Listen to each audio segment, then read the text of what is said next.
Hi friends, welcome back to my channel Shri official 3. అందరూ ఎలా ఉన్నారండి? బాగున్నారా? నేను కూడా చాలా బాగున్నానండి. అయితే చాలా మంది టాబ్లెట్స్ వేసుకున్న తర్వాత ఏదో ఒకటి తింటూ ఉంటారు. టాబ్లెట్ ఫ్లేవర్ పోవడానికి ఏదో ఒకటి తింటూనే ఉంటారు. అసలు టాబ్లెట్స్ తిన్న తర్వాత ఏమైనా తినొచ్చా, తినకూడదా అనేది మనం కూడా తెలుసుకుందాం. మందు పిల్ల వేసుకునే వాళ్ళు పొరపాటును కూడా కొన్ని తినొద్దు. తిన్నారో ప్రమాదమే. అవేంటో ఇప్పుడు మనం తెలుసుకుందాం. మనకు ఏదైనా రోగం వచ్చినప్పుడు మందులు తీసుకుంటాం. అయితే మందుల్ని సరిగ్గా తీసుకోకపోతే అవి మేలు చేయకపోగా హాని చేస్తాయని నిపుణులు అంటున్నారు. మందులు తీసుకునేటప్పుడు లేదా వేసుకున్నాక కొన్ని ఆహారాలు తినకూడదు. అవేంటంటే, ఈ రోజుల్లో ఆరోగ్యంగా ఉండటమే ఎవరికైనా ముఖ్యం. ఆరోగ్యంగా ఉంటేనే అన్ని పనులు చేసుకోగలుగుతారు. ఆరోగ్యంగా ఉండటం కోసం మంచి జీవన శైలి, యోగా, వ్యాయామం, సమతుల్య ఆహారం చాలా ముఖ్యం. అయితే ఏది పడితే అది తినడం, ఇన్ఫెక్షన్, చెడు జీవన శైలి కారణంగా చాలా మంది అనేక వ్యాధులతో బాధపడుతున్నారు. ఇక ఆరోగ్యం బాగోలేనప్పుడు చాలా మంది వైద్యుడిని సంప్రదించి తగిన పరీక్షలు చేయించుకుంటున్నారు. వ్యాధి నిర్ధారణ తర్వాత దానికి సంబంధించిన మెడిసిన్ వైద్యులు ఇస్తుంటారు. మందులు తీసుకోవడం వల్ల రోగాన్ని ఎదుర్కోవచ్చు. అయితే కొన్నిసార్లు ఈ మెడిసిన్ వల్ల కొందరికి సైడ్ ఎఫెక్ట్స్ వస్తాయి. ఇలా ఎందుకు జరుగుతుందో చాలా మందికి తెలియదండి.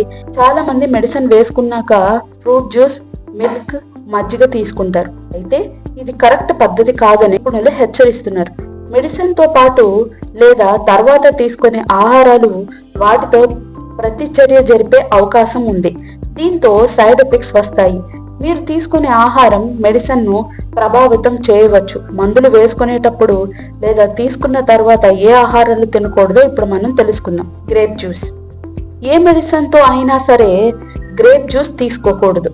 ఎందుకంటే ఇది దాదాపు మందులతో ప్రతికూల చర్యలు జరపగలదు. ఉమెన్ మెడికల్ జర్నల్ ప్రకారం గ్రేప్ జ్యూస్ శరీరం మందులను జీర్ణక్రియ చేసే విధానాన్ని మారుస్తుంది. మందు పనిచేసే సామర్థ్యాన్ని ప్రభావితం చేస్తుంది. Grape juice statin, calcium channel blockers వంటి వాటితో ఎక్కువగా రియాక్షన్ జరుపుతుంది. దీంతో రక్తపోటు ప్రభావం అవుతుంది. అంతేకాకుండా కడుపు నొప్పి, వాంతులు, చెమట పట్టడం, తలనొప్పి, హృదయ స్పందన పెరగడం వంటివి సమస్యలు వస్తాయి. బ్రోకలీ రక్తం గడ్డకట్టడాన్ని నివారించడానికి వార్ఫరిన్ అనే మెడిసిన్ వాడతారు. అయితే మెడిసిన్ తీసుకునేవారు బ్రోకలీ, పాలకూర, కాలే వంటి వాటిని పొరపాటును కూడా తినకూడదు. ఎందుకంటే వీటిలో విటమిన్ కే అధికంగా ఉంటుంది. మెడిసిన్ ప్రభావం బాగా పనిచేయదు. అంతేకాకుండా విటమిన్ కే రక్తం గడ్డ కట్టడంలో సహాయపడుతుంది. అలాంటి పరిస్థితుల్లో అధిక మొత్తంలో విటమిన్ కే తీసుకోవడం వల్ల బ్లడ్ థర్నల్ ప్రభావం తగ్గిపోవచ్చు. బనానా. మెడిసిన్ తీసుకునేటప్పుడు లేదా తీసుకున్న తర్వాత చీజ్, బనానా పొరపాటును కూడా తీసుకోకూడదు. ఎందుకంటే వీటిల్లో టెరమైన్ అధికంగా ఉంటుంది. ఇది రక్తపోటులో ప్రమాదకరమైన స్పైక్లను ప్రేరేపిస్తుంది. దీనిని చీజ్ రియాక్షన్ అని పిలుస్తారు. డిప్రెషన్ చికిత్స చేయడానికి ఉపయోగించే మోనో అమైన్ ఆక్సిడేస్ విచ్ఛిన్నం చేసే ఎంజైమ్ ను నిరోధిస్తుంది. దీంతో మెడిసిన్ ప్రభావం ఏమాత్రం పనిచేయదు. ఈ ఫుడ్ యాంటీబయోటిక్లతో చర్య జరుపుతాయి. దీనివల్ల కడుపు నొప్పి, వాంతులు, చెమటలు పట్టడం, తలనొప్పి, హృదయ స్పందన పెరగడం లాంటివి వస్తాయి. కాఫీలో కెఫిన్ ఎక్కువగా ఉంటుంది. ఇది థయోఫినల్ ఎక్కువగా ఉంటుంది. కాఫీ, థయోఫిలన్ రెండిటిలోనూ జాందిన్ ఉంటుంది. టాబ్లెట్ వేసుకున్న తర్వాత కాఫీ కూడా తీసుకోకూడదని ఎక్స్పర్ట్స్ చెప్తున్నారు. ఇది సాధారణ సమాచారం కోసం మాత్రమే. ఇది ఏ విధంగానూ ఏ మెడిసిన్ లేదా చికిత్సకు ప్రత్యామ్నాయం కాదు. దీన్ని పాటించే ముందు మీ డాక్టర్ని కన్సల్ట్ చేయండి.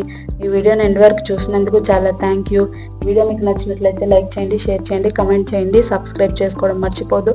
పక్కనే ఉన్న బెల్ సింబల్ని మీరు ప్రెస్ చేయండి. మరిన్ని వీడియోస్తో నేను ముందుకు వస్తాను. Thank you.